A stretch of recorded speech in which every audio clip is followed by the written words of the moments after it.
Welcome back to the dumbest guy in the room. I'm Bill, back with Mike and Eddie to recap the rest of this book. This is a lot to talk about here, guys. So I want to I guess to start, dude. Like, the question that I raised was the fact of like what prophecy is, right? Like when you look back at like history and you hear like these prophets and how they predicted the future, it's like, were they really predicting the future, or are they part of a I don't want to say like a specific group that always wins out or whatnot, but part of something that kind of tells what the future is going to be. Like, it's kind of like getting as many people as you can to go along with what you believe to create the future rather than predict the future, because this book is kind of insane, dude, with everything that he kind of talks about.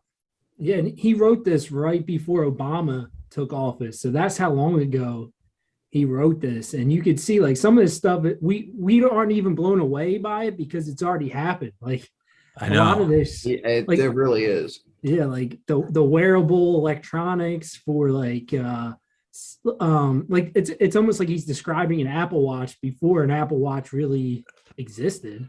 Right. Some of the shit. Even like the spy stuff he was talking about, where like there'll be cameras like as small as like a speck of dust, he was saying. Yeah. Like in the book, and like they have that shit now, like really minute cameras, and like freaking, he was talking about like the viruses and the stuff like that. Like it's like legit like happening right now.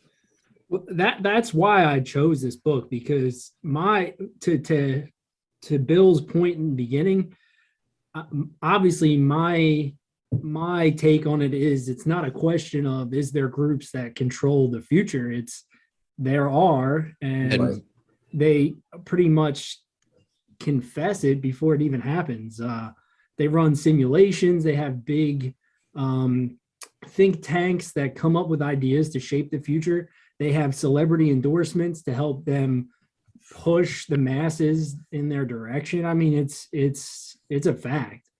But yeah, this guy, a lot of the stuff this guy said is just like, how does he have the audacity to even think this way? Let me see. One of the quotes he said towards the end of the book, he said something that I had to write down. Let's see.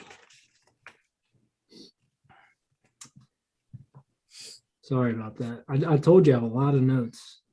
That's all right. Me too, dude. I have a lot of, my highlighting again. It's everywhere. It is everywhere. And this was hard, dude. And I would, since you just listened to it, dude, like I listened to it and then I had to go back and read because there was just too much. That's what I was saying. Like I listened to it multiple times because there's and you so still much miss some, dude, by doing that. Of course. This is what he says. You're reading, you're missing some stuff. It's like, it's just a ridiculous amount of stuff. There's a lot. It's a lot. Go ahead, but Mike. This is what he said that I had to like just stop reading and write it down. He said, once more, disasters will be the most eloquent advocates for change. Yep.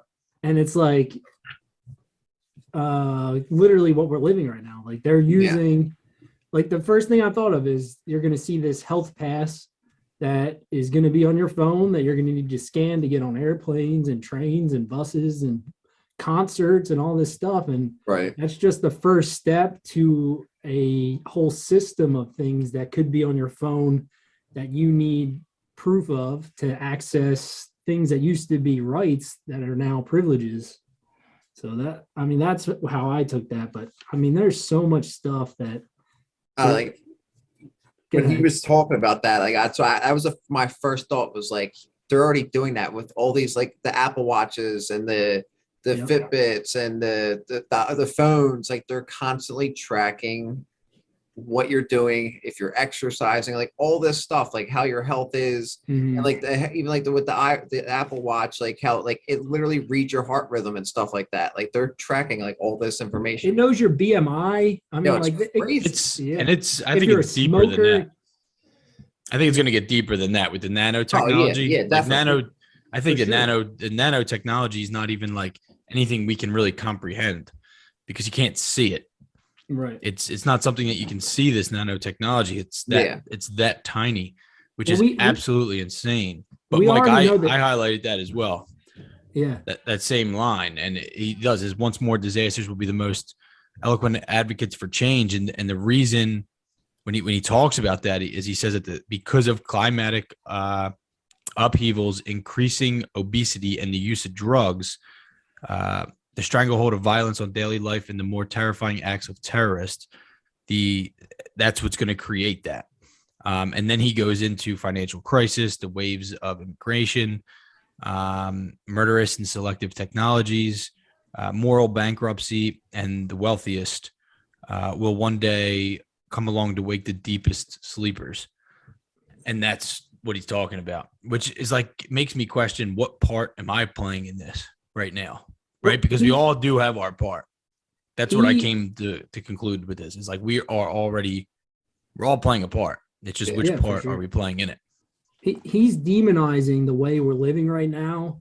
And he's making it seem like there's that a total change is totally necessary, or cataclysmic apocalypse almost is inevitable.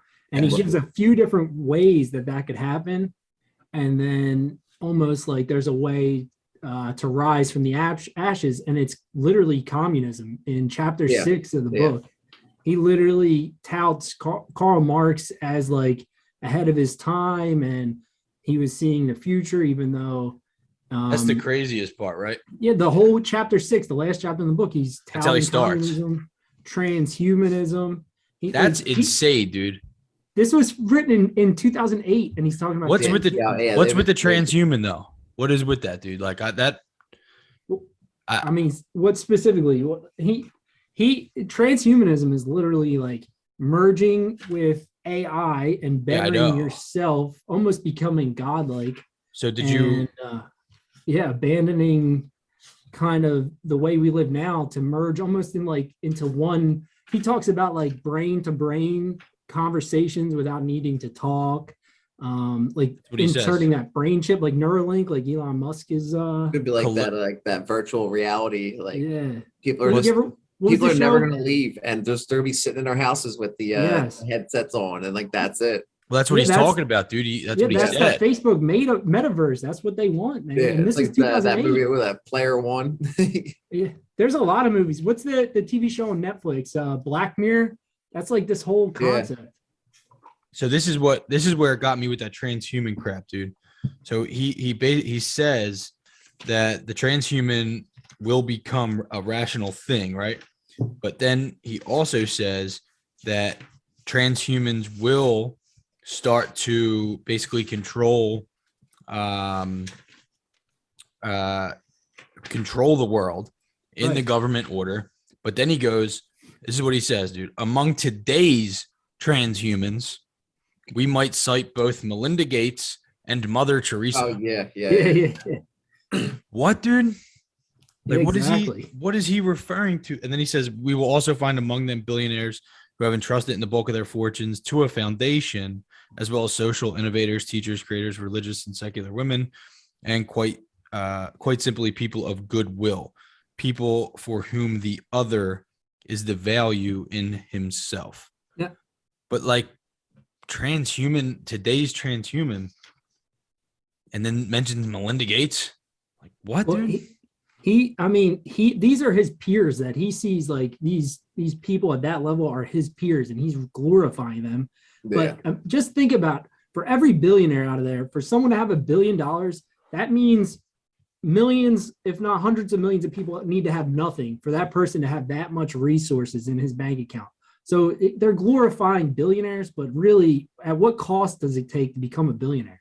Right. I mean, how many businesses are you putting out of business? How many people are you enslaving minimum wage? I mean, it's kind of hypocritical for him to describe these for him to even say it's possible for a billionaire to be this superhuman character.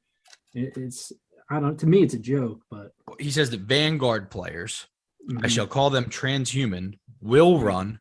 They are already running. Like, he's basically saying that these already transhumans happened. already exist. Yeah. They do. And then he named two of them, and one being Melinda Gates and then Mother Teresa. That just confuses the hell out. I was so confused and taken back by that. Well, because back in 2008, Bill and Melinda Gates were running around to like Africa and India and trying to help Right. with like Clean water and shit like that. Yeah, clean water, vaccines, all kind of stuff. And I'm sure that's what he was touching on back then. But the Gates family is not seen as highly these days for obvious reasons. And I mean, at the same time, dude, like people have, we can't really. I think that one of the bigger problems that we have today is we always want to judge the intention like we know the intention, right? Like I don't know for sure what your intentions are, and it's hard today, but I like to believe that most people have good intentions, whether or not that the outcome turns out that way. I do like to believe that a person does have good intentions to start with. I just don't think it ends that way most of the time. And I think like that's what happened with Bill and Melinda Gates. Whether or not they're evil or good is like, that's up to interpretation. And how do we, I think they think they're doing good. I don't think people are out like I'm the evil person, like in movies, how they portray a villain to say I'm taking over the world.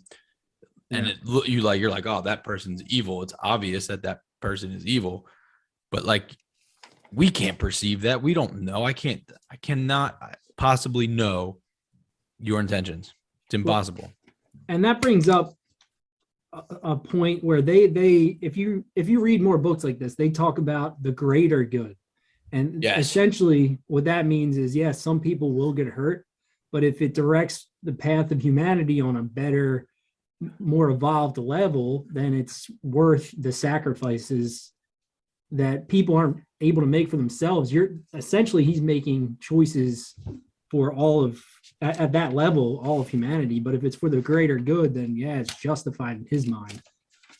But like Bill Gates, it's like I watched this documentary one time and it was about him, and it was pretty much like they were like talking about like it's almost like a sleight of hand, like, oh yeah, look over here, look at all the good I'm doing, I'm bringing all this fresh water and electricity and stuff to like Africa, but then like over here, like all these people that I'm like stepping on to get to where I need to be, or like what I need to do, and like all these people that I'm taking out. So like, oh yeah, you see the good, but like it draws the attention away from all the messed up things that I'm doing. Oh, for sure.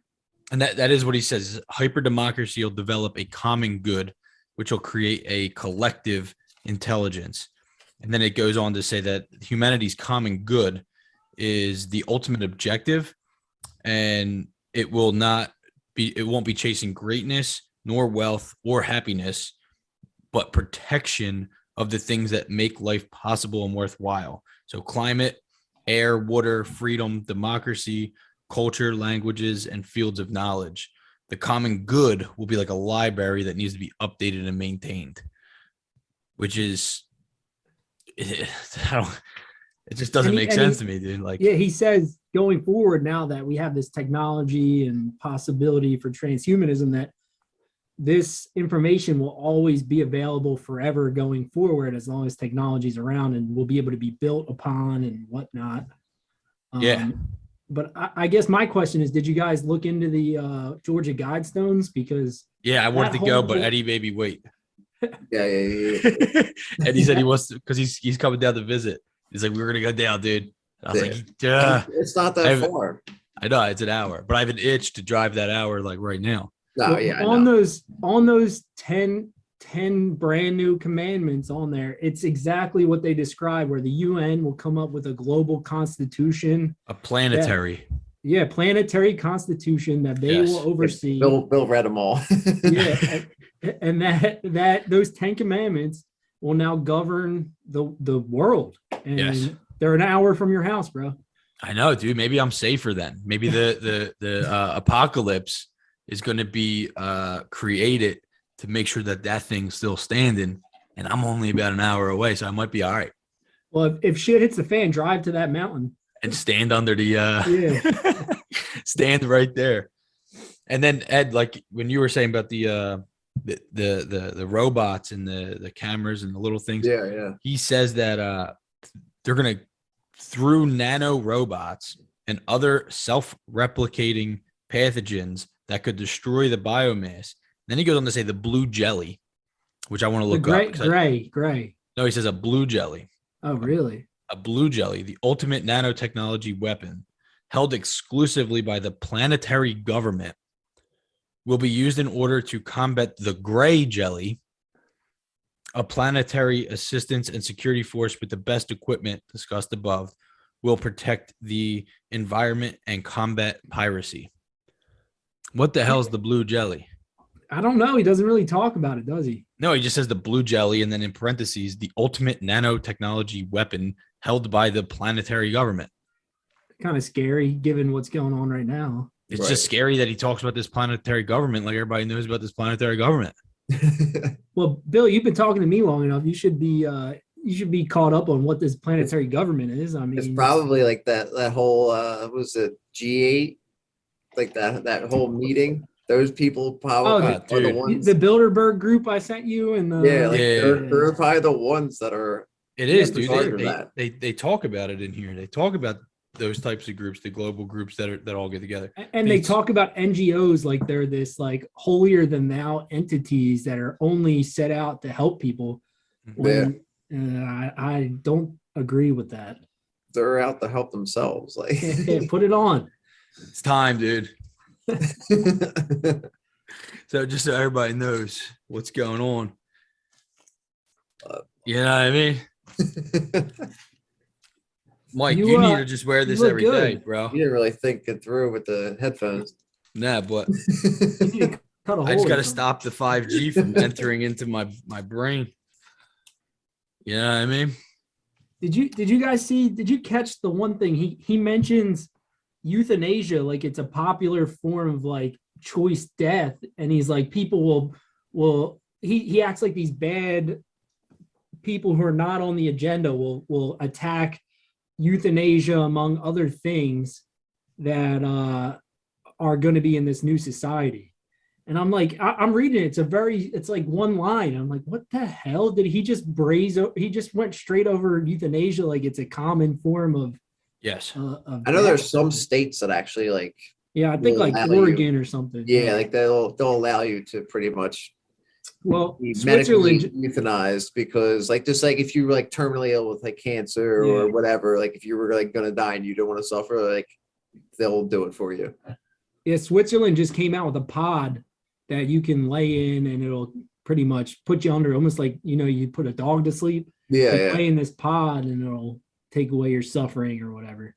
And that's brand new. I saw something about it this week, but it's just crazy, man. All this stuff they've planned out for years. Yeah. It really is, man. It just really, it makes you think, dude. And then at the same time, I'm like how don't people question things? Like, how come nobody I wears a know. tinfoil It hat? makes you think like, all right, so like they're planning these things out 10, 15, 20 years ago.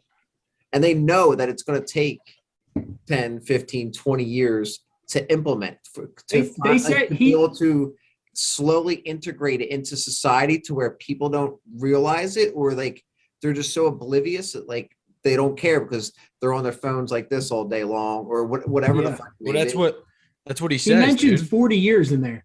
He Yeah. mentions Yeah. like an idea taking 40 years from them thinking it up Yes. to being a worldwide thing. in the Exactly. book. So And like So they integrate it so slowly to where like yeah. people just kind of go with the flow. They don't question it. Yeah. in my opinion, dude, what happens is, like you said that they call us like useless eaters. Yeah, What they've been doing is they've been consuming our time and distracting us from the present, which he talks about in the book. entertainment. Entertainment to distract us from the present, and then they put all these fears and insecurities in us so that we're getting, that we're relying on all these insurance things. And if you look at, and being in the banking industry, I know that, especially from like not really our generation, but like the one above us, they love banks because it has that insurance FDIC. So they didn't like the market. They didn't want to get into the market because they're like, I want my insurance. Where a lot of people don't realize that insurance is like, when you look at insurance, you want to look at insurance and say, okay, does this insurance company have the money if every single person that is it insuring can pay it, right? That would mean that the FDIC insurance would have to have dollar for dollar everything that every American has, which is they impossible. They only insure up to $300,000. So like if you have more in a bank than $300,000, 250. 250, whatever. It's 250, but they, on top of that, they have 99 years to pay you back. Oh, really? Yeah, they have 99 years to pay you back. So it's like, you know what? Your kids might see it, but if Wells Fargo or something fell, it doesn't matter where you're at. Like, you're done. All our money's worthless at that point. But what he does talk about that. What I think I sent you I sent you guys the text of that that line when he talked about what people are going to want to do, and it was to distract themselves from the present and and protect their financial insecurities through insurance. And that I think the other crazy part that I'm more familiar with from being in the banking industry is that the wellness I guess the new thing is going to be wellness.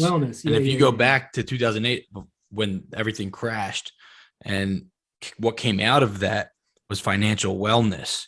It's no longer anything else but financial wellness. Yeah. Right. Like, every bank adopted that, dude. You go to any bank right now, you're going to see that. It's going to say financial wellness. You're going to see it everywhere. And it's like, what does that mean? Right? Like, what does that even mean, Bill? what does it mean? It's a lie, right? Like, financial wellness, in my opinion, is like, it's one of those phrases that it's supposed sounds good. It sounds good to most. It's supposed to make people feel comfortable. Right. It's a lie, dude. Like, you can't be, or another thing is like financially free, right? Like, I want to be financially free. It's like, you can't be financially free. That would mean that you don't need money ever. Yeah. Like, that would, nobody would need money. Off the grid completely. Exactly. You live in a cave or something, and then you're financially free. You don't have any restraints. You live in a cave and you can eat bats and, you do your own thing. But like, in my opinion, what I talk to people about is financial confidence. I like just be confident in your finances to know that you'll be okay. Like, know that if these things come up, you got to plan for your future, just like these people are doing.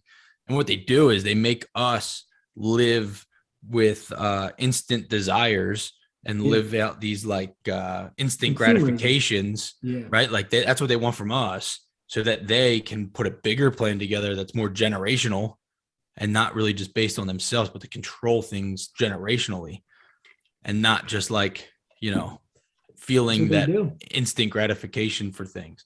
So these people are able to sacrifice that. In my opinion, it looks like they're able to kind of sacrifice that immediate instant gratification for long-term benefits. Well, they've been building towards this for generations. Yeah, no doubt. I think almost all of time they've been doing it. Yeah. Right. Like, someone somewhere is able to do it. When you said like useless eaters, it made me think of that one part where I forget like the actual numbers, like the statistics of it, but he was talking about how like our agricultural, like worldwide, would need to like double to sustain the people, like the masses. And then like the fresh water is actually going to like plummet because of like pollution and stuff like that. And then because we would have to double the agricultural throughout the world, like all the trees that would need to be removed, and then the carbon dioxide from the vehicles, like especially like in China and stuff like that, where it's just like completely out of control. And the numbers were like crazy. I was just like, holy. And then he also goes into the birth rates in all countries will be going down, and then they already are. Yeah, at 20% of the population will be over 65 by 2025.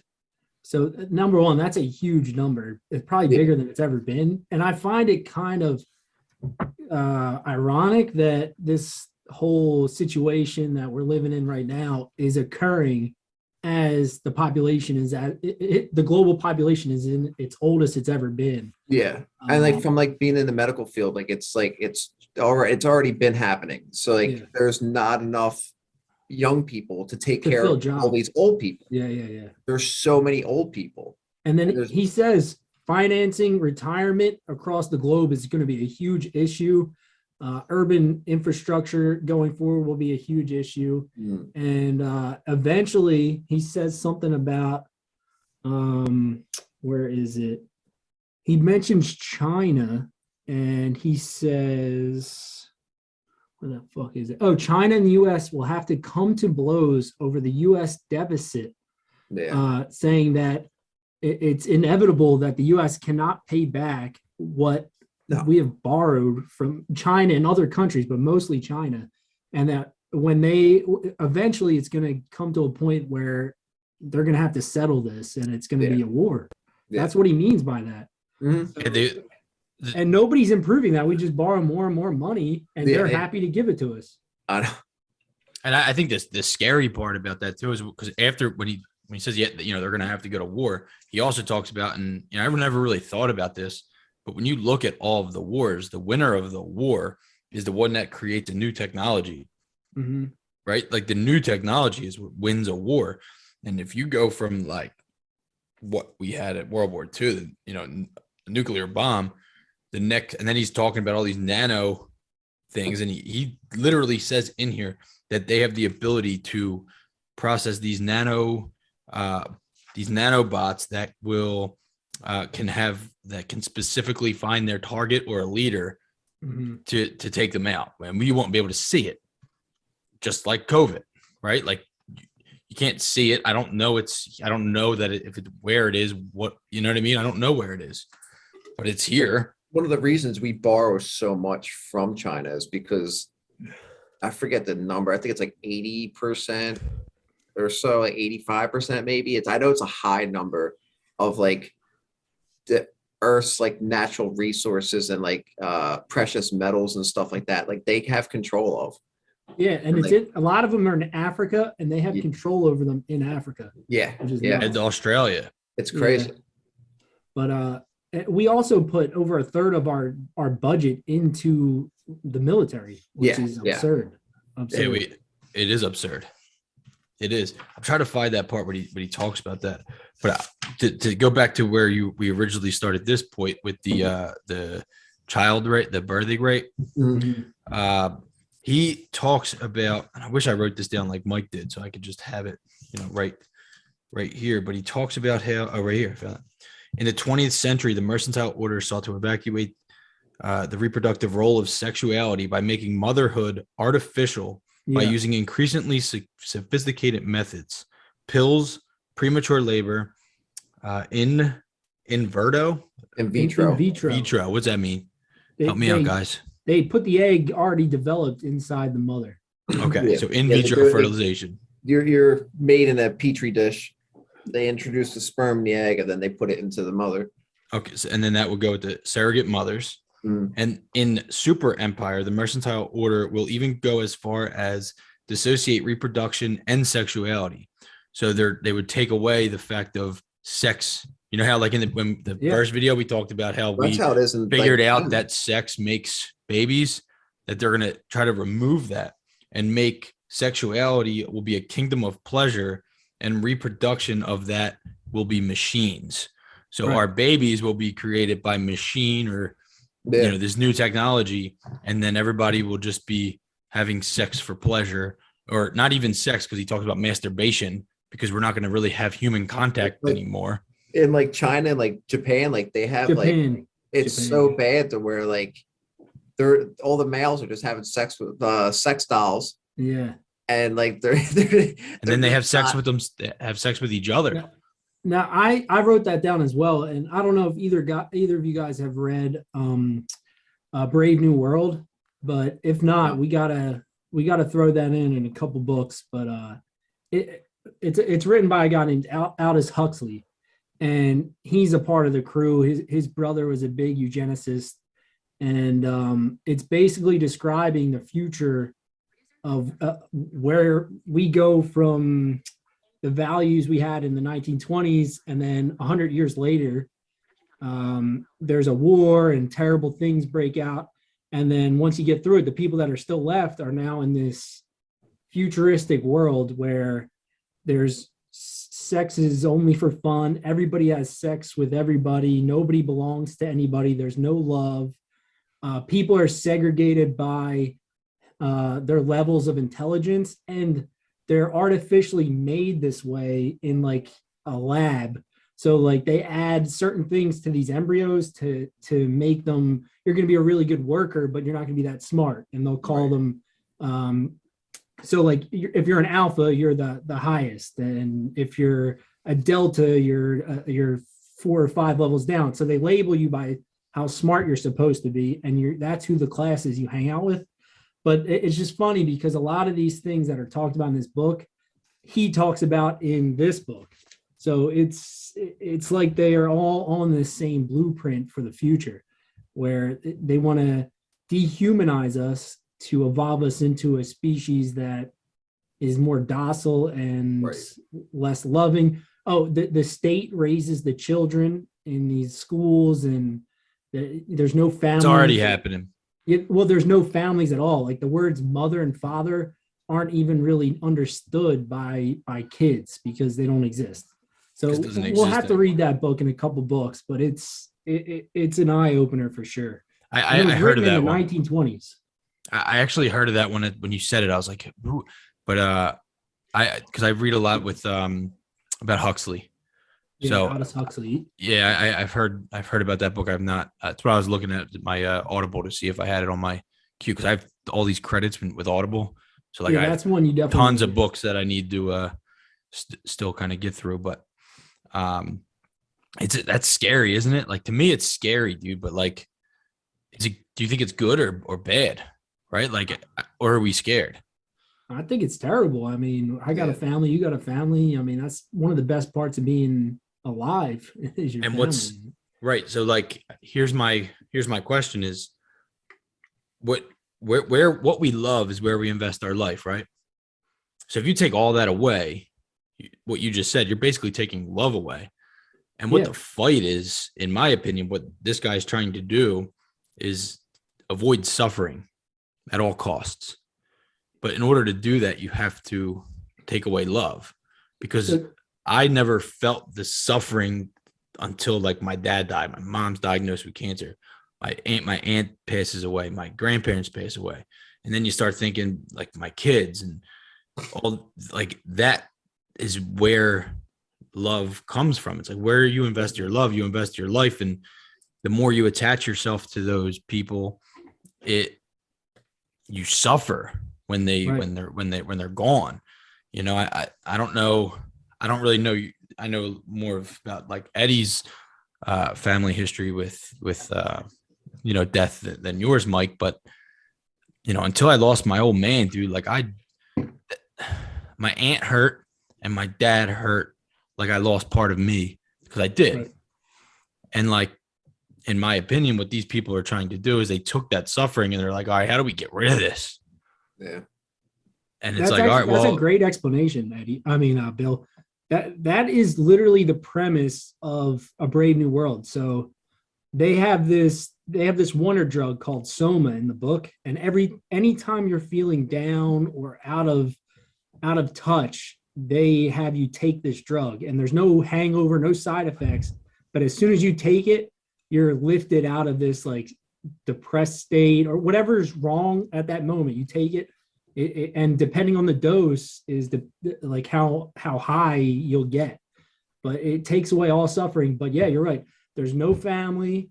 Your friends are friends, but they're not like deep connections. You go to work, and then they give you a lot of free time to then invest all of your energy into this free time. They don't encourage like talking about deep subjects. And if you do talk about them, you're kind of looked at as like a weirdo and like an outcast. And that is exactly it. If you don't have a family, if you don't have these things that are deep connections and you don't have anything to fight for, then you're an easily controlled citizen.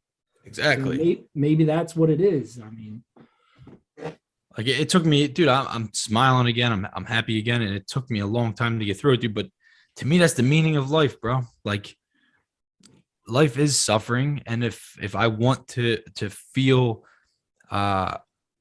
if I want happiness, bro, I got to be able to face the worst suffering that's possible to me. And I agree with you, man. if you're not willing to suffer, man, then you don't get happiness. Like you don't grow as a person. You don't. It's why be alive. and that's the other. That's an issue, man. Everybody thinks their suffering is worse than someone else's suffering. Like your worst suffering is your worst suffering right now, and there's nothing to compare it to. So stop comparing it to me. Yeah. Right. Because my worst suffering is my worst suffering. There's nothing to compare it to because I can't possibly compare it.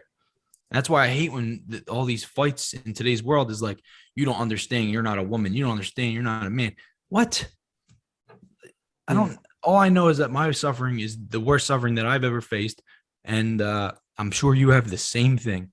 Yeah. You suffered. I know you suffered. My goal is to bring to show you other people. Everybody suffers. And like you have to embrace all of that. Like it's part of what makes us human. Right. And if you don't want to suffer anymore, then you literally have to be willing to give up happiness, in my opinion. You have to give up joy. And I'm personally, that's why I'm against this stuff, because I'm not willing to give up joy to sacrifice joy to not suffer. Right. I want to get through suffering. Yeah. Right. And another thing that kind of goes hand in hand is they want to take away all religion, because religion's another thing people have to fight for, and it divides people, but also it helps you get through your suffering. It helps you connect with something more than just being an animal that's supposed to live and die on the earth, like a dog or something. So they want to get rid of religion, and that's another premise in this book, A Brave New World. There's no religion. They don't even know Shakespeare. And there's a character that was raised outside of this system, and he basically tries to show like what being a human is, and they think he's crazy. So without giving too much away, exactly what Bill's saying is brought up in this book, and it's exactly what they're trying to do. It seems like just they say transhuman, but really what they're trying to do is make you less human. So make you a machine, it seems like. Yeah, correct. Mm-hmm. Correct. And I'm not a machine, man. And I know that I'm going to die at some point, and I'm still battling with that fear. But like that's the ultimate. Everything that you do that you're afraid of stems from the fear of death. So like, in my opinion, if I can, and that's what I'm working on, right? Like little fears first, but like and I face those fears, and I do things outside of, I do things that I want to go against, that I'm afraid of, because my ultimate fear is, like I said, death. And I don't want to be afraid of death anymore. Like that's my goal, is to live a life where I'm not afraid of death. Yeah. And I some days I'll be like, I'm not afraid of death. And then there's, I'm still, which tells me that I'm still afraid of death. And that's what I want to overcome. And to me, that this is the solution to that, from these guys' perspective, is to somehow use technology to abstract what we see as consciousness or awareness, and put it into these computer simulations, and let us be whatever we want in this 3D other dimensional world. Well, at the end of the book, he also says that the technology will come around where humans won't have to die, because there'll be some kind of technological advance that will either help them with like unlimited resources to create new organs, or whatever ailment that's going to kill you, they're going to be able to fix it. So like Elon's door, like. Yeah, that's their goal. So either you're going to upload your consciousness into a computer, or they're going to be able to 3D print organs and all kinds of new bodies and shit. Which like is that. Like crazy, because like if like everyone starts living forever, like not everyone. The people this guy and his friends maybe, but not us. Right. Yeah. Anybody that adopts what's going on, though, right? And that's the other thing that this book made me question. You know how it says, and he says it in here, how the good always prevail, and it made me question, like, well, what the fuck's wrong with him? That's not true. I mean, the only reason it's true is because who writes history is the winner, and nobody wants to say they're evil. So, like, if somehow Germany won that war, dude, they'd be the good ones, because they're not going to say that they were the evil ones, just as like we won and we're like, Germany's evil, and we look at them all, everything, and you can look back and say, yes, they were just killing all these innocent people. But how many other countries you're are totally right. Everybody does that, and we just like to write it as we're good. Yeah, the Crusades by the Catholic Church were killing people. I mean, they're pillaging and stealing. I mean, and you don't really hear that side of it. I mean, oh yeah, no, not at all. And so you just hear that they were like protecting religious relics, like. Well, exactly. And the Catholic schools to this day still name their sports teams the Crusaders, when it's like, man, that was like tons of millions of people died from Crusades. Like, so we're allowed to keep our sports names from the people that did the slaughtering, but anybody that got slaughtered, we have to be just the Washington football team now. Yeah. If you got slaughtered, but now the Crusaders that's a good one. We can keep that. That's not offensive to anybody, because everybody that would have been offended by it's fucking dead. Or they wrote the history to make it seem a little better than it probably was, is what exactly, it is. Dude. I don't know who I read this, but the quote is whoever controls the present controls the past. Whoever controls the past controls the future. And it's like, that's fucking true, because, and me and my wife were just talking about how we're talking about like how states run the schools. Like on Friday, Liam has a school day, and this was not my immediate thought when a dress down day, and it's like boots.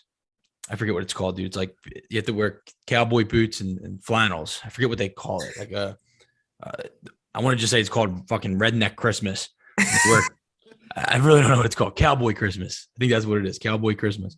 You're supposed to wear cowboy boots and flannels, right? So I just moved down here, and I'm like, oh, I got to go out and get Liam some fucking cowboy boots. But like, it's just conditioning. I know, but then I was like, hold on a second.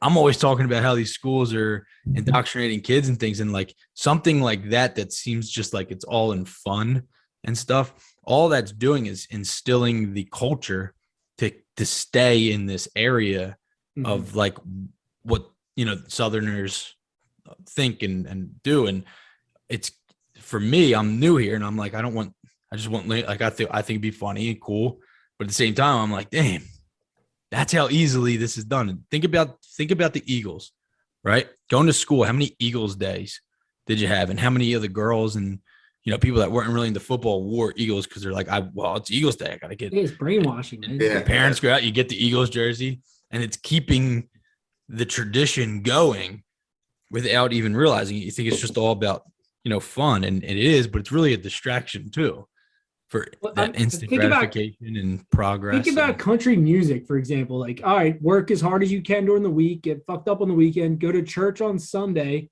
then start it over the next week. Like that is country music to a T.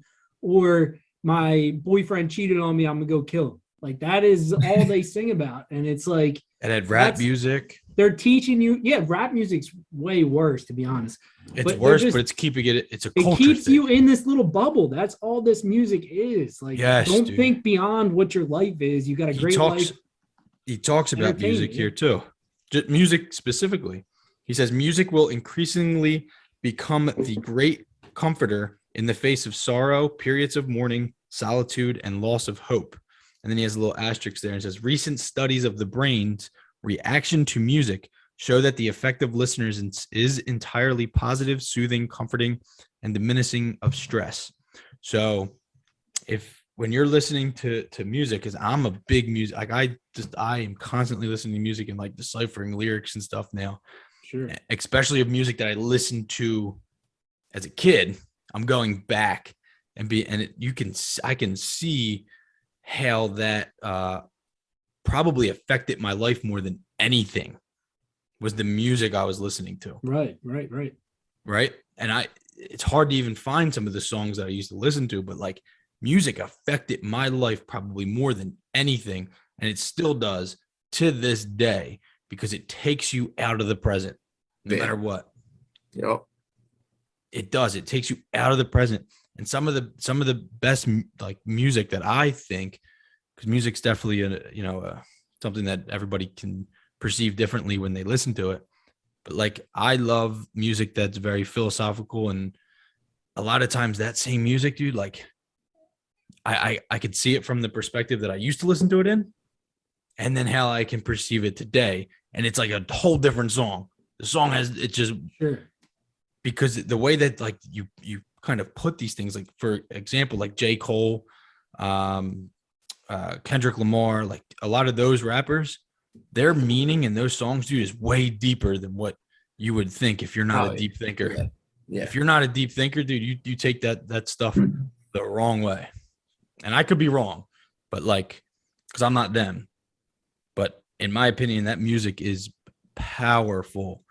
And I don't know, man. What music do you listen to? Country? For me? Yeah. I mean, I listen to everything, but yeah, I listen to country. I listen to rock. I mean, I as a kid, I listened to rap, and then I just have grown to realize what garbage the lyrics are. I mean, there's obviously It's the beats. There's obviously exceptions to the rule, but like rap music is really, I mean, it keeps people in the wrong state of mind with the rap they promote.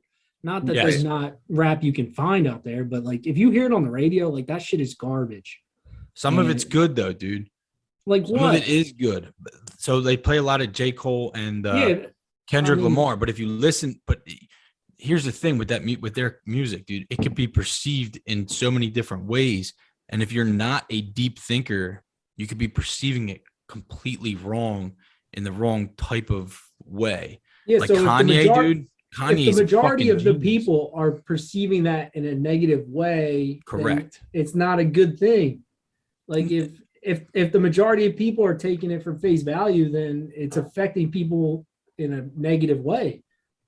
But think about our conversation right now. Somebody's going to take this everybody that listens to anything that we're talking about right now is going to use their experience to perceive what we're talking about. Especially with J. Cole, like it's not just like lyrics. Like this man's telling a story. Yeah, that's not just like, oh, like money, this, that. No, like this dude he's a philosopher telling you a story, and like I don't care who you are, you'll be able to relate and like understand and like connect on a different level than like the rest of that shit that you're talking about. Yeah, I agree with you. It's all garbage. But that's the point, right? Is you take your experience and take their words and then create meaning towards it, right? That's all you got. You got your experience, their words, you tie it all together. But yeah, like you said, like that's one of my favorite things to do is to sit there, listen to a song, and then like when you're able to connect on it on a different level, and you're just like, damn. Well, Eddie, there's another as soon as podcast idea for us, brother. As soon as it's almost over, boom, you hit that replay button. You know what I mean? Like you're like run it back. Well, like, I need to hear it again. We're going to be implementing that then, Eddie. Another day of the week, and we're going to do music reviews and I'm 100% down. Talk about the song. Mike, you in on that, dude? I mean, I got to get permission from my wife for that one, man. You already got me once.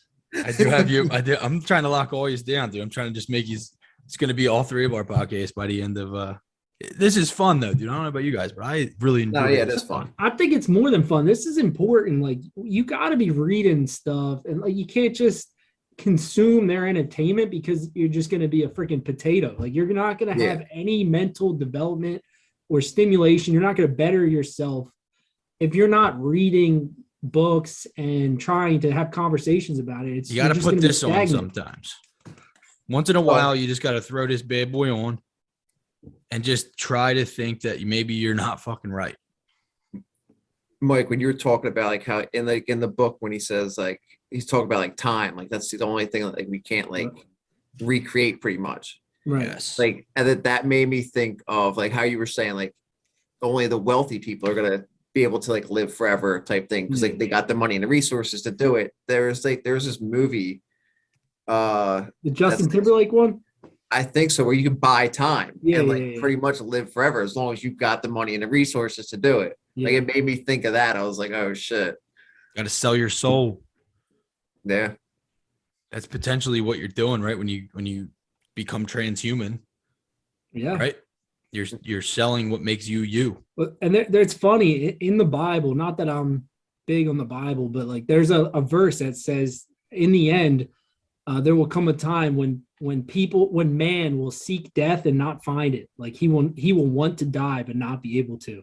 And every time I read something like that, that kind of comes back into my mind. Like as a kid, I didn't know what that meant, but now I'm starting to see the possibilities of it. Right. What if? And Eddie, I asked you this in our conversation before, but I want to ask Mike, what if we don't die already? Like, what if death's not actually real? Well, I mean, there's plenty of people that talk about reincarnation. No. Like you just keep going and everybody around you dies, but you just keep fucking going. Like death is not real. Like death is not like, what if you just never die? You mean because we haven't died yet, it doesn't mean that we're going to die type thing? Like yes, but like everybody around you does die. Yeah, I mean that fucks me up. Be a long life. Long life of suffering, dude. That's why you gotta wear your tinfoil hat sometimes. Well, I mean, eventually everyone that you know and like family, like eventually everybody's gonna die. Besides you. So then, what if you never die? That's what I'm saying. So like eventually the suffering will end because then you're not gonna know anybody, and you know what I mean? Yeah. Well, not books, really. How long down the line is that gonna take? There's books and movies about that too, where where people are in that position, they just stop making relationships with people. Like they work in a library by themselves, or like they can't take it anymore. I've read a book like that. I forget what it was called, but basically, like they don't want to create any more connections because it hurts too much. I cut off for a second there. You guys are still here? Yeah. All right. I think my son might have got on Xbox or something because saying the connection got a little low. But I just wanted to bring that up. I think I die at some point. I just I think that's a good thought-provoking question that kind of fucks you up a little bit. Let's go back to the book. So he talks about this nomadic lifestyle where the average person isn't going to stay in the same job for more than 5 years. They're not going to stay in the same city for 5 years. They're going to be bumping around, finding cities and areas that interest them, but also they're going to have their skill set that's going to fit in different areas, and they're just going to be bopping around all over the world is what he's trying to say. Like no borders. Yeah. That's like kind of where I'm at right now. Is like I want to like me and my wife like both want to like move and like kind of like keep it moving. Like I've been here my whole life. But he ties that into them. That's why they're not going to have attachments. They're going to have sexual partners, but no attachments. They're going to live in this solitary urban living style where they don't have big areas of space. They're going to be communal.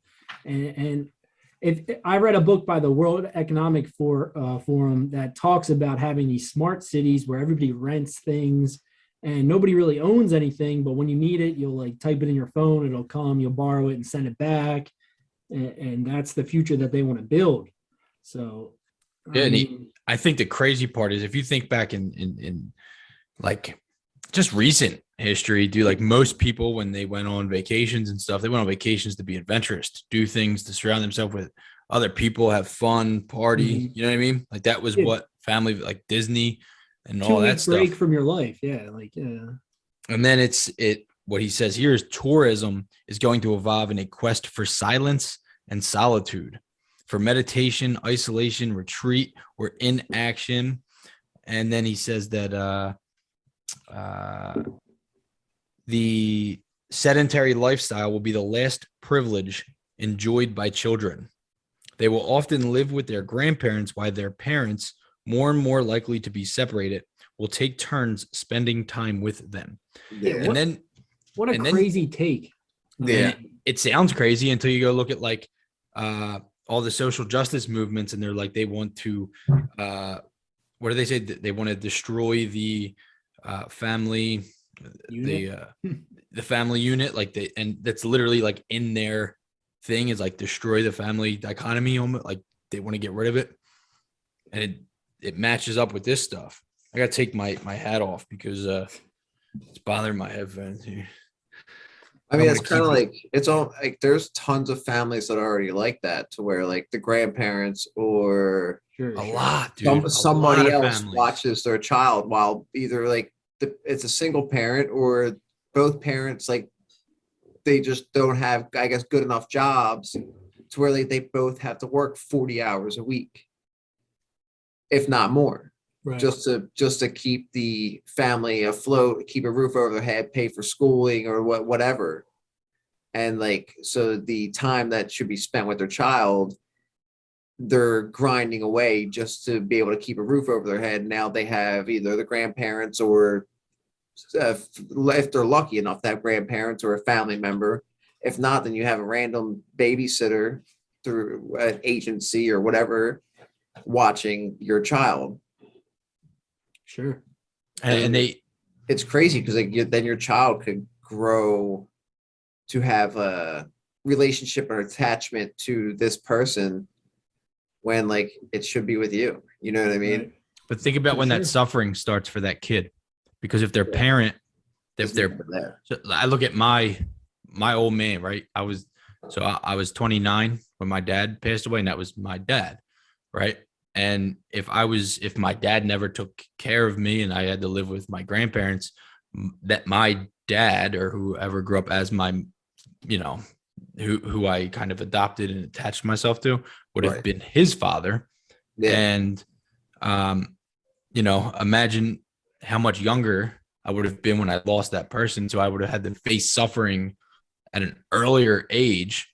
So when you look at like a lot of people that are suffering, it's a lot of times, dude, like we don't realize how much of attachment they have to grandparents. And when that person passes away, if that was their family figure, dude, they're suffering at a young age, dude. And to be able to overcome that at a young age, like, bro, if that happened to me 5 years ago when I was still drinking, I'd be fucking down. I'd be a zombie at K&A, dude. I Like wouldn't have when been able to handle any of this. When my mom's dad passed away, I was in 7th grade, and we lived with him. Like I grew up with him my entire life. We lived in his house and like helped him out. Like he had like some medical issues, and the connection that I had with this man, and when he passed away, like it freaking crushed me. And at such a young age, like you don't know how to process it. Yep. You don't know how to deal with it, and like you're so emotionally like distraught to where like you can't at that age you don't have the mental capacity or to be able to wrap your head around what's going on, like Yeah, not internally. mature enough. Yeah. Right. And you're taught as a kid, like good things. If you're good things happen. And then you're a child and you're good and you think you're good. And then something like that happens. And then all of a sudden there's nothing to believe in. Yeah. Right. It kind of takes away. Cause that's what happened when I lost my grandparents. Dude, I was like, who's God? There's no God, dude. What are you talking about? I wasn't hurt like this. Screw that. And then my whole life was just questioning. Yeah. Because like that was all that. growing up, like that was my only grandparent because the rest passed away before I was even born. Right. Like I had such a strong connection with him because he was Yeah, all I had that's as a like big a deal. grandparent. Yeah. That's a big deal. You know what I mean? Like, I don't think I don't think people like kind of take that into consideration when stuff like that. So in my opinion, when you do something like that, if that's what you're trying to create, is to create more suffering. Well, think of it this way. So earlier in the book, he talks about the rise in the population being over 65. And we know that they think they're useless eaters. Now, are they giving them now a purpose? And they're now glorified babysitters while the mom and dad are working. Right. And they're not useless anymore. Like they're putting these people, they're watching and raising a kid when they should be off retired and going on vacations and living out their life. Now they're watching their grandchildren for the parents who are working. Especially at that age, like yeah, it's like I'm more tired watching my kid all day than I am working all day. oh yeah, You know what I mean? Like, they're it's nuts. mentally Yeah. like draining, like trying to like They're exhausting. Yeah. yeah. But I think that's what we do as humans. We attach ourselves to things like that. Like even if it's a kid and we make the kid our life. And then, when our kids are our life, we're not really creating ourselves, kind of lose ourselves in our children Right. and then try to recreate ourselves in our children in a way. And if they can separate the family like that, then the state, for example, can come in and then the state can try to multiply what they believe in.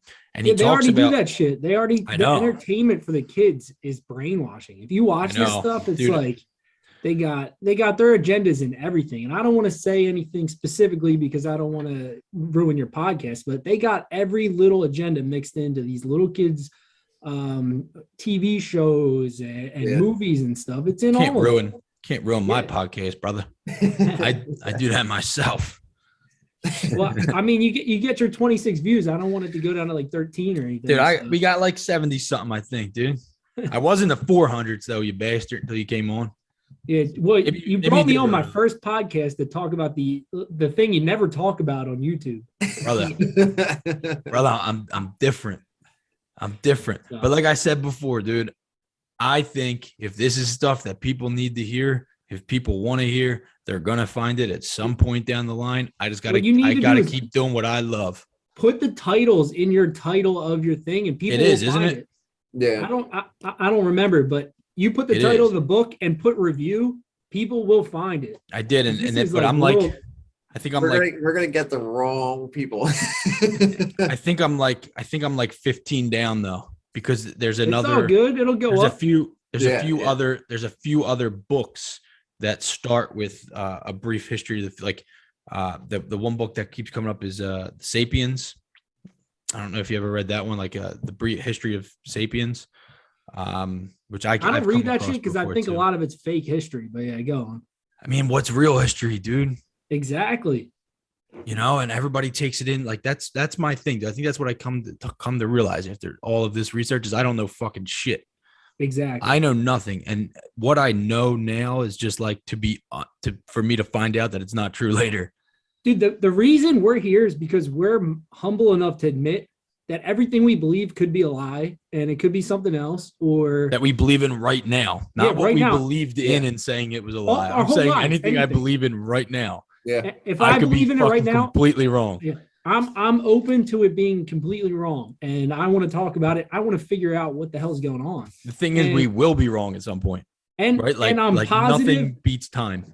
I'm positive that what they tell us is a lie, and I'm just trying to figure out more of what actually is going on, And again, dude, like I'm with you, and I think that was my biggest wake up was like I lived a life of conviction. Like I was in handcuffs to everything I was ever taught by even like my mom, my dad, like what's good and bad, what's right and wrong. It's like I had these things instilled in my mind, and I was so adamant that this is right, this is wrong, this is left, and this is right. And it's like, all right, at some point, dude, I was like, I'm just a fucking idiot that knows nothing, and I'm just gonna try to talk to as many people as possible and just enjoy talking to people, dude. That's what I enjoyed at work, and that's what I realized. Like at work, I talked to people, dude, and what I enjoyed was fucking the conversation. Yeah. And that's why I want to do this, but I can't really get nobody to come on, man. I'm the exact opposite. Like I grew up like I don't trust any of you. I don't know. Like if it don't make sense to me, I'm not believing it. Like if it doesn't compute. You've always been that way. Yeah, always. So what do you believe in? I mean, right now, what keeps you going, dude? Like for me, right? Like I just have to believe in something. So like I just have faith that there's something after this, that there's a reason for my suffering, and my purpose on earth is my purpose on earth is to continue to work towards my purpose, not like and eventually find it, but like work towards it, right? And just to keep on progressing through that. and to believe that there's this higher power that I am working for, basically, that all of us in our own way, no matter what, are working towards good. And in the end, and so like, I just believe in a higher power. I believe in God. I believe in, and that's where my mindset shifted. And I started to smile and be happy again. Is like, I think everybody has good intentions. I like to believe that, and I battle with it. But I had to just remind myself, I think everybody has good intentions. Yeah. I do. Like, anybody that argues with me, I'm like, I think they have good intentions. They want me to see the world through their eyes, because they do think what they see is good. Not Right. that they're trying to be an evil human being and be evil. And I don't think that. I do think that just people have a hard time grasping that they could be wrong. And I struggle with it too. But like, so like, what do you believe in? What are you here for? What is the meaning of life? Right? Like, that's the big question. So Mike, what's your meaning of life? So I would say up until, I don't know, 2019-ish, I was just like, I didn't care. Honestly, I was probably an atheist. I bought into that Darwin evolution, I think is bullshit now, but we can go into that later. But I didn't believe in God. I thought we were here for a short amount of time and make the best of it, and have a good time while you're here, but don't, that religion's pretty much bullshit. And then I started seeing things that just didn't make sense, especially with the whole last year, everybody's home and a lot of stuff to think about. And I think pretty much it just came obvious, like, there's definitely a negative force to this earth. So there's got to be a positive one. And then I started reading and digging a little deeper, and I just see like a lot of stuff that they tell us, it didn't make sense to me my whole life, and I never believed it. And I think it's on purpose, and that they're lying to us and hiding history and a lot of truths from us. And like, for example, if you pull up the globe, you look at how close Africa is to South America, and they're going to tell us that nobody did that little run in the history of the world before Christopher Columbus or the Vikings, however you want to do it. But they would go down all the way down past the southern tip of Africa up into India for trades and spices and whatnot, and then come back and do the same thing. But they didn't accidentally hit South America or come out to the islands. None of that never happened before. And then as I start to dig, you can kind of see that it's a lie. Like, you find out that the Egyptian tombs had certain spices in them that were traced back to South America, and certain things like that. It's just like, they've been lying to us forever, and it doesn't make sense. And why are they doing that? And it just kind of The why, into my right? head that I think that they're hiding maybe the spirituality of people from them on purpose, and that there is a God, and that there's something more to look forward to. And that's kind of the journey I'm on. I'm trying to figure out what the truth is. I think, is it your truth you're looking for, or is it the universal truth?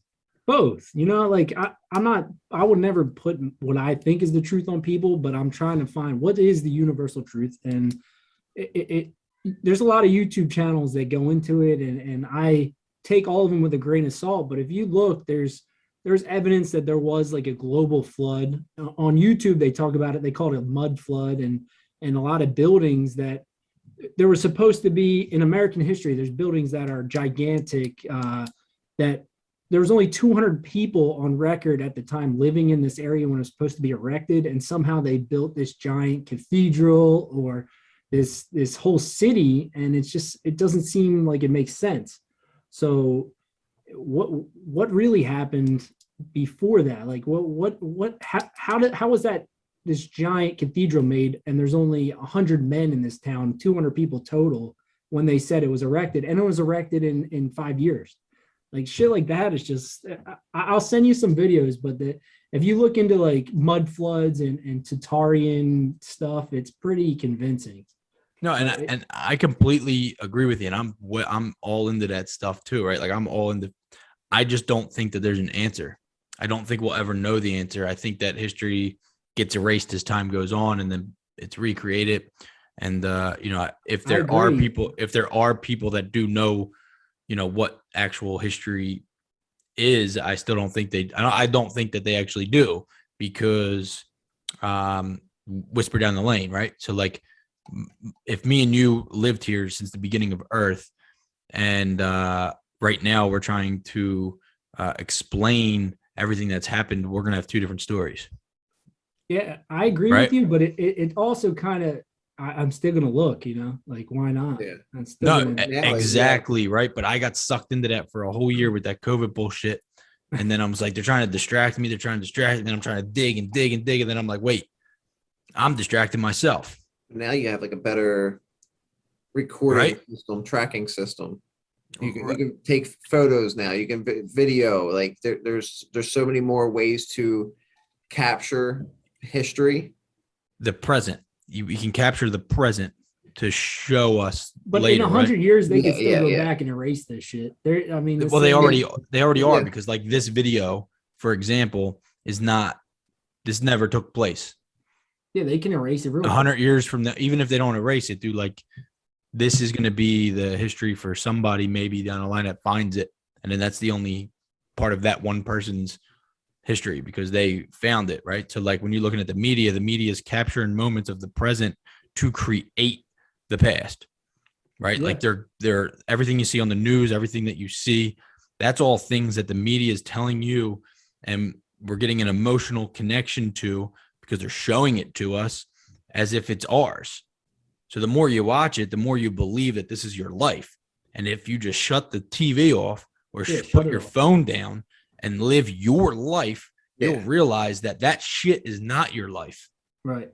It doesn't Well, Ed- have to be your life. Ed and Bill, they play on what Bill was talking about earlier, where he was saying like he is still kind of afraid of death and he struggles with that. So is everybody else, and they play on your fear with this. If it's a virus, if It's emotions. terrorism, if it's that's how they control people. And you need to live your life, because if you're afraid, you're going to be in your house for the rest of your life, because they'll come up with an infinite reason to stay inside. Yeah. Put your little headset on and be in the internet of things, and that's where they want you. And I'm going to go to Eddie, because I asked you that question. But Eddie, like, what's the meaning of your life? Like, where do you find meaning? What's the purpose of life Now, so like, since I've been clean, so for the past like 7 years, it's like my whole purpose has just been like growth, mentally, emotionally, physically, just like challenging myself, letting other people challenge, like how like we get into our conversations, Bill. Like it's like challenging certain thoughts or ideas. Like I enjoy that.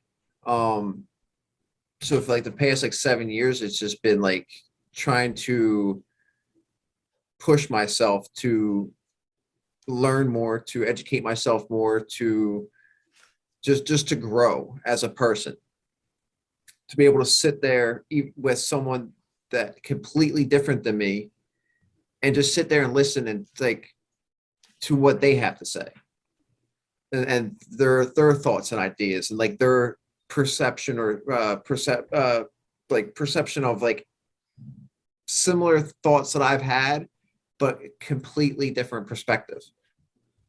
And then but like now it's like my number one thing is the kid, man. Like it's just like now it's to try and teach him to be a good person. You know what I mean? Like everyone makes mistakes, everyone fails, everyone does certain things, but just to be a good person, to be respectful, and to just don't be like closed-minded. Always keep your mind open and listen to what people have to say. Listen to all like how like Mike reads all these like conspiracy books and like watches these videos. Like he's just keeping his mind open. He's being open-minded to what this person has to say. Does he believe it? He might not, but like he's being open-minded, he's listening. It's a different perspective. And like I just want to be able to teach that to my child. Yeah. And I agree, man. And I think like what Mike said with all the videos, like I believe that everybody believes in what they believe in. Yeah. Right. Like it. And I don't think that I have the right to tell you, yo, Mike, your beliefs are wrong. Yo, Ed, you're an idiot. Your beliefs are wrong. Dude, my way is the way of thinking. And like If how you he don't- thinks if about you- like that group, like there's documentation and video proof of this group. Like it's kind of hard to deny and say, oh no, that's bullshit. It doesn't exist. Like there's legit fucking facts. There's proof. Right. Yeah, they're not meeting. They're Documentation. not meeting for fun. Like they're not Yeah, roasting they're marshmallows. not in there playing fucking pool. Yeah. And that's it's the truth, dude. And there are people that are planning it. And that's where I battle, but I battle with the fact of like, am I distracting myself with things I'll never be able to control? And how do I play a part in trying to just get people to live their best life? I don't think it's being distracted. I think it's just you're just being aware. You're Yeah. educating yourself to be aware of the things that are going around you. Like Right. the things You that are could going you could on. be reading this book, or you could be watching rigged sports on TV, or like you Right. could be wasting your time doing other shit. I mean, But I just don't want your it. I don't entertainment. want it to become me. Does that make sense? Yeah. That's Like, tough. Yeah. I always got to be careful that I'm not becoming this thing that I am trying Right. to kind of fight. So like by having these conversations with people, it's like I feel like just getting people to think helps me think. Like right, Sure. like if I'm having a conversation, it's not just me getting other people to think; they're making me think as well, and then making sure that I just don't become this one thing. Right, like I try to just make sure that I'm constantly just being aware Open-minded. of Yeah. where I'm going, right? Like I could just jump onto this. I could jump on this, dude. I could jump on this and keep going. Now I could just like nonstop just focus my life into this, or I could nonstop focus my life into Liam or Maeve or Malcolm or my wife, and just like, and that's all I become, right? And that was my problem with AA. Is like Right. after I was done drinking, now I'm not an alcoholic, an active alcoholic. Now I'm AA, and I was there 24/7 at these meetings constantly. I just became that. I just attached myself to one thing, and that's what I am, and that's what I do. And my goal now is to not do that and Right. have myself in all these other like different things. Well, Right. It seems like your self-awareness is pretty good, man. I mean, to recognize that that's your personality and to be weary of becoming that. I mean, I don't know how you were, but that just recognizing that says a great deal of how much you've grown. Yeah. And constantly growing. Yeah, that's the point. I mean, I think a lot of the stuff we're talking about now would have been a lot harder to talk about before. I won't be able to. Yeah. Like, Would like you? reading this book, it's do I believe like or like that like or do I think like all this shit's gonna happen? No, but because I read it, I feel like it's like you're kind of being intellectually prepared. You're being open-minded to the thought process, because if like you start to see shit going down around you in the news or like it just in life and in your daily life, then you're like, oh shit, Recognize it. like this shit's actually going down. All these other people are gonna be oblivious to what's going down, and you'll be able to possibly maneuver your way through it. Yeah, and I think that like right now, us talking about it is huge because it's getting us all to, because all we can do is read this book with our experience and then create this thing. We're getting 3 different experiences of what this guy's saying. Right. And but what's more important than just talking about the book is what we do physically after this Yeah. for the world, right? Like we kind of look at ourselves as like I said earlier, like can I really like me personally, I feel like I can't change the world, right? Like I don't think I could do that. What I think I can do is if I'm acting the same way that I'm speaking, right? And which I still struggle with. I say things sometimes that I'm doing all the time that I'm not really doing all the time. And then I'm like, all right, I have to really do this, not just say it. I need to do it and then constantly do it. And the people around me, dude, you can just see the people around me growing and getting and in their own way. And some they disappear, but they're growing, right? Like I don't want them to follow my trail. I don't want to follow somebody else's trail. I want to be led and let go. And I want to do the same thing. I want to lead and let go. Right. That makes sense. Like, and I just like want what you're that doing with your kids. rotation to keep going. Right. But outside of this podcast, dude, like I try to live it. Yeah. I try to actually do the things that I'm saying. A lot of people just say the things that they're doing, but they're not doing. They're just saying things that they would like to do, or they would like the world to be this way. I think they see themselves like that, though. I think they actually see themselves. Oh, you do. You do. I was there. I don't think they're bullshitters. Like they're bullshitters, but I think they actually see themselves as this person they're projecting, and that's believe what they believe. I believe that they believe what they believe. Mm-hmm. Right. And it's hard. And that's why I was asking you guys, like your meaning of life. Like we could take this book and we can try to figure out all the world problems every other Wednesday or whatever. And what's that going to do for us? Well, so you know what I've done in the past, I don't know, year and a half. I've started putting my energies into buying like fruit trees and different vegetables and stuff that I can grow and have like a hobby on the side that organic. Like I want to say like 15 different fruit trees in my yard now because it's that's like awesome. a healthy way to put my energy into something. Yeah. And it's kind of like a hobby. Like I think everybody don't get caught up into stuff on TV or the internet or Xbox because like it's all junk. I mean, it's right. You could do that and still have a healthy life, but you got to be careful how much time you're putting into. Can't make it you. Yeah. You can't make it you. I mean, I kind of did something similar. I built a nice garden in our backyard the beginning of last summer, and I enjoyed doing it. I mean, sure.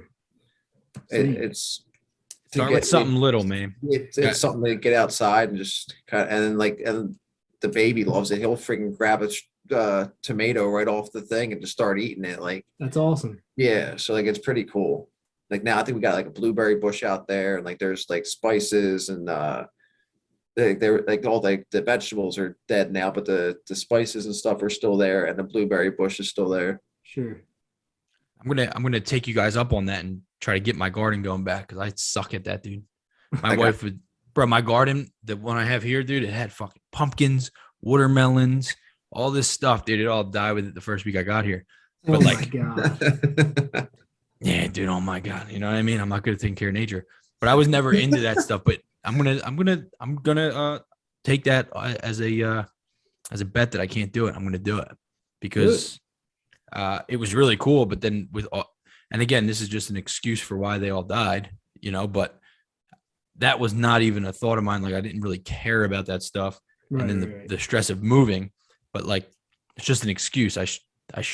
That is a good idea. I do like that idea of having that connection to earth and to something that nature does provide. Right? Then you know that whoever grew it didn't spray it with some messed up chemical that you're about to give your kids. Exactly. You know what I mean? Like it's, you know what happened to it from beginning to end. And he talks about that in the book, dude, how all the food is going to be ran through one organization to say what is good and what isn't good. Crazy. And everything right now is all sprayed. It's all, made to last forever almost. And it's kind of scary. Like we don't know what that's even doing we don't understand the things that it's doing to our body because we don't look at our body as having all these other living things and kind of inside of us, which, did you ever see the videos of like how the cells in our body move around and shit, dude? Yeah, you sent me once. Holy I saw shit, it before you dude. sent it to me, but yeah. Holy shit, it's scary. Ed, did I ever send that to you? No, but I know what you're talking about. Dude, the thing's like walking, and I'm like, that fucking thing is in my body right now. Yeah. You know what I mean? Like that's its job, is to just walk this thing from one cell to another cell. Yeah. It kind of blows your mind that our perspective of size too, like aliens, for instance, how everybody talks about aliens being this thing, and we have this idea of what an alien is. But like an alien could literally, like, we can't, it could be so tiny that we can't perceive it because everything is in perspective of our size, right? But it could be like the coronavirus could be a fucking alien that's taking over the human race, dude. You know what I mean? Like, that's the way I look at it, dude. Like, that's how far my mind is. Like, I don't more fucking views know. for this. We're not getting any views for this one. I did it again. You can't say the word, man. Dude, I don't care. Back on. No, I don't care. I'll edit that out. I'll try to edit that out. Is there anything else in the book that you guys that you have notated, Mike? I know you have some. I mean, I took a bunch of notes, but really, does it really matter? I mean, the guy's laying out what they want the future to be, and it's not good for us. But hyper surveillance. Yes, that's the one I wanted to talk about that we didn't talk about. Robots. He does say something about blog creators taking over the entertainment, which is YouTube, which back in 2008 was brand new. So that's pretty cool that he saw that. And then he talks about a single device holding everything that you need on it. So like it kind of goes into those passports on your phone or your driver's license. Like Florida and I want to say like Arizona, they're piloting the driver's license on your phone. So you won't need your paper, your laminated driver's license. It'll be on your cell phone. Right. So it's just like that's where they're pushing us. They want everything. Then you don't even need to go and get a new photo taken. You just take a selfie and boom, there's a new photo for your passport, your driver's license. Man, I want a flip phone, man. I want to go against the system. I was just talking to my wife about that. I was just talking to my wife about that, dude. Then I'm like, are we just getting old to the point where we're like, like our parents were like, this stuff is garbage, maybe they were right. Right.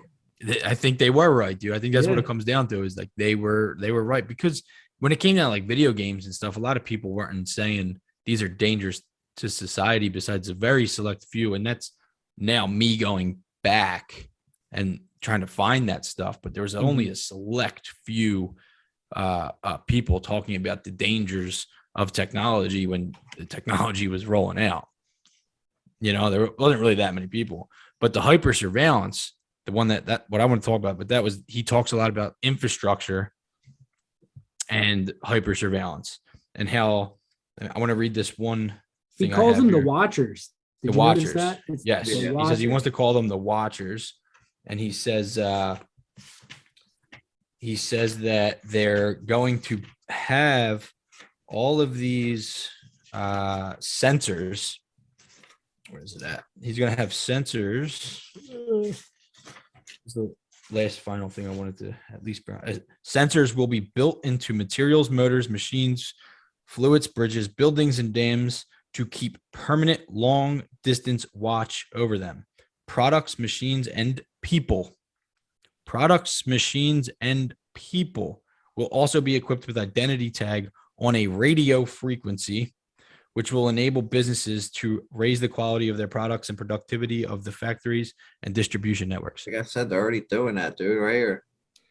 Right, but he talks about putting it. He talks about inside your clothing, like these microfibers. How many people this isn't attached to them at all times? It's true. You're right. Bro, you're right. You know what I mean? Like my phone just. But people died. who wear the Apple Watch, like they're just early adopters of this like tracking system. Yeah. Like that's what they are. That's the prototype. You know what I mean? Yeah. Like that's the test run, the trials. Congratulations, you're an early adopter of slavery because that's what it's technological slavery. Like they're gonna know your heartbeat, your BMI, like everything about you. And he talks about insurance companies penalizing people for not being healthy, for being overweight, for being a smoker, for drinking. Like he talks about that. Yeah, he pretty much makes insurance companies seem like they run shit. Like they're like the scary thing is they do. Yeah. They make so many decisions. Like I know like my wife's cousin deals a lot with insurances, the guy I work for. And they're trying to make pretty much all the houses that if anything gets like renovated or whatever, they're trying to make people get like fire escapes on their houses. like all the houses, they want them to get like fire escapes and stuff like that. Like the insurances are trying to push all these new ideas and things on people, and like making, and like, because if you don't, they'll either drop you or your rates are Uninsurable. Proof. Yeah, it's going to be, you're not going to be able to afford it. Right. Here's I used to be a pharmaceutical sales rep back in the You day. scumbag. I was naive. I was naive. Now he sells elevators. He's cool. Listen to this. So when we were selling certain drugs, certain insurance companies have you on a tiered level of coverage, and that just means how much the consumer is going to pay for your drug. Right. And I would ask, like, well, how do you get from this tier to that tier? Like, how do they decide that you're worthy over this brand or this brand? And my manager was like, well, don't tell anyone this. But basically, the drug manufacturers and the insurance companies have a meeting, and the drug manufacturers pay the insurance companies to get them on certain levels of coverages. So it has nothing to do with how effective your drug is, how important your drug is to someone's life, or how much better you are than your competing drug. It has everything to do with how much money this insurance company is getting from the manufacturer of the drug. So it's all about money, and it's all a lie. Yeah. I don't even know. I agree that it's all about money too, but it's also the fear of money that gets us to buy that insurance. Oh yeah. To have to the risk fear of spending money. Yeah. They want to alleviate your risk and say, hey, it's on us. We'll take the risk. Here's a little bit of instant gratification that you'll be okay if, God forbid, whatever this is happens, and we'll pay it out for you. But that's scary, bro. Mm-hmm. That's scary.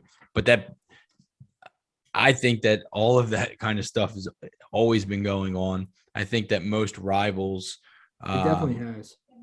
Just like Republican and Democrat today, like I think fucking Trump and Biden sit and watch football and say, all right, this is what my side's going to believe in and your side's going to believe in. And now we got control. Yeah, it's all political theater. I feel the same way. You divide the people, you control your people, we control our people. And then that even trickles down even further, which is why I became a huge fan of Malcolm X to begin with, because he was assassinated as soon as he started talking about the fact that he sat with the KKK and they sat at the same dinner table, and that they plotted how we're going to scare your people and you're going to scare our people so that we can control our own people.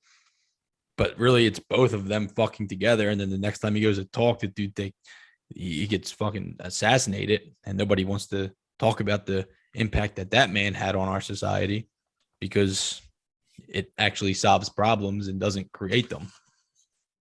And I don't want to go down another rabbit hole, but did you know that I love rabbit holes? Did you know that JFK's family took the United States government to court and won over his assassination? So the U.S. government, federal government, lost in court and had to pay Martin Luther King's family for his assassination. Martin Luther King Jr. In their own court, they were found guilty in a civil court and had to pay Martin Luther King Jr.'s family undisclosed amount of money for murdering him. The government, our government. And they don't teach that shit in school. It's not in my textbook, nothing. Oh. So why would they teach that? You can Google it. I didn't know. Like, why would they teach that? Yeah, exactly. You know we're gonna stop there, Mike. We're gonna talk about that one day. Yeah, because that could be a whole another 2-hour conversation on that. I did not know that. Yeah, I mean, I was skeptical, obviously, and kind of believed it, but I did not know that it was actually like proven. So congratulations, you'll get 0 views on this one, but at least the people that see it will be more knowledgeable. Are you more knowledgeable? I mean, I am. Did you provoke a little bit more, to make you think? I hope so. Made me think. Ed, to make you think? Yeah, definitely. Well, dude, then we did our job. If it makes somebody else think, then just more, even more benefits of this. But right. I mean, I know a handful of people that do watch, my podcasts. And what's up, Corey? Yeah, here you go. Corey watches it. My mom's always watching. She's always like, if I talk about her, she'll like text me and be like, don't talk. I don't watch the news every day. Sorry, Mom, I did it again. Yeah, we were supposed to watch all the F-bombs. Oh yeah, she yelled at us for the F-bombs. Sorry. When you texted us, I was sitting next to Eddie. Eddie was over my house at my mom's house when you were texting us. Damn, But, you could have yeah. did it from your house. Just Dude, I kidding. was so busy, dude. I was dead. I drove back Saturday night, and like by the time I got back here, I was fucking dead. Yeah, I It don't was know an how you did F-bomb, it. bro. I did it again, dude. Oh well. I Sorry, know. Mom. Sorry, Mom. I gotta Sorry. drop off though. I can hear my kids getting yelled at. So All right, my brother. God. I appreciate it, boys, and Eddie. What's the new book for next The Wednesday and going new forward? What's it book- called? What did I pick? it was a good one. I like it. So look into the author. You know, like his background is That's why I liked it. insane. He was like a far right. He was like an far right extremist Look that at his broke it. background. It's freaking crazy. That's why I like that you picked that, dude. Those are the people that I like to That's listen why, to. yeah. People that broke So- off of a certain tribe. I like that shit. It's called The Way of Men by Jack Donovan. So it's going to be interesting. I'm kind of curious of his thoughts, like especially looking at his like, was it bibliography? Is that what it's called? And like his life, it's going to be interesting. And this is actually a 3-part, like a 3-book series. This is the first of the 3. I mean, I think I was saying to Bill, depending on how we like this book, we could possibly check out the other 2. They all like kind of run into each other. So like, but I'm interested to see where that goes. So Sounds what was it good. called again? Um, The Way of Men. yes, The Way of Men by Jack Donovan. Is that it? yes. The Way of Men by Jack Donovan. We'll be starting that book. I just ordered mine, so I think it said it comes Sunday. For some reason, it takes longer for things to get to me from Amazon. Yeah, mine, I think comes Saturday. Mine will be here on Sunday. Mike, get yours. And you know, I haven't even looked into like how long it is or anything like that. But In 2 weeks, we'll do it. We'll whatever we got done collectively, we can just talk about in 2 weeks. That's what that's the plan. Once we get it, we'll kind of have a better idea of, you know, how much we got there. And again, guys, I appreciate it. Anybody listening, thanks for listening. Anybody wants to join this for the books, man, just let me know. Ready? And, all right, guys. See you guys. Have a good night. Take it Thank easy, you. guys. Later, man. See ya.